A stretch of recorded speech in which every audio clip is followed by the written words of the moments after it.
Hello, welcome to the video, welcome to JH Reviews. So I've been watching Daredevil Born Again Season 2 and I can't help but feel a little bit underwhelmed by it. But that is something I will talk about in this review.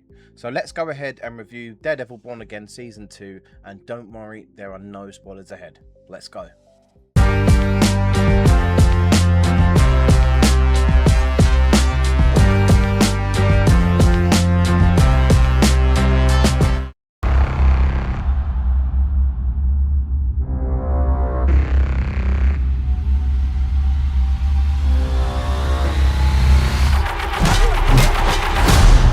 Daredevil Born Again is a Disney Plus show set within the Marvel Cinematic Universe. The general plot of this season is essentially about Matt Murdock going to war with Wilson Fisk for the soul of New York City. After Fisk rises to even greater power as mayor of New York, he begins cracking down on vigilantes and turns the city against heroes like Daredevil. Matt is forced back into the shadows, gathering allies and resisting Fisk's growing control over the city. This season leans heavily into corruption and abuse of power, vigilantes being outlawed, Matt questioning how far he's willing to go, Fisk becoming more dangerous than ever. A big part of the story is Matt trying to protect Hell's Kitchen, while Fisk creates an anti-vigilante task force to hunt people like him down. Let me start off by saying I absolutely love the Netflix Daredevil show. It was such a groundbreaking series and perhaps one of my favourite superhero shows ever made. Groundbreaking action sequences, amazing performances, mature storytelling, gritty atmosphere, and the stakes always felt high. It was like a mix of crime thriller and courtroom drama. All 3 seasons were brilliant in my opinion, and we even got a small Daredevil universe from it. But let's get straight to it. Is Daredevil Born Again better than the original Netflix show? I'll be honest, I don't think it is, and not even close in my opinion. But does that mean it's bad? Not necessarily. I was really chuffed that the majority of the cast returned to reprise their roles. That's a huge win. But the series for me feels really disjointed from the Netflix show. There's a lack of tight storytelling and a lack of strong character focus arcs. To be honest, it feels oversaturated with characters.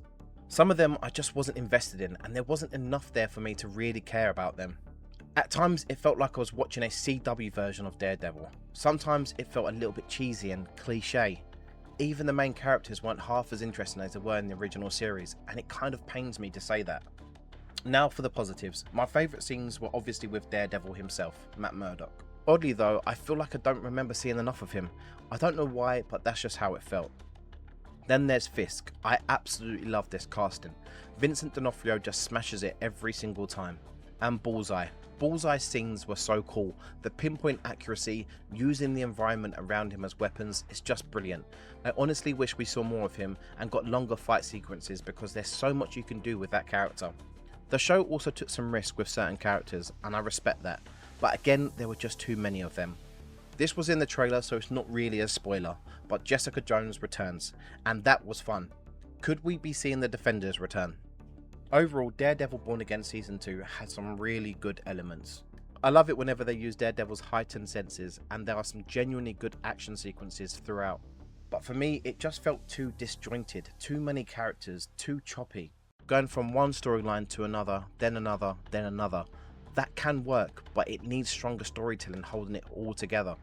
The anti-vigilante task force were annoying, but I understand what the show was trying to do with them.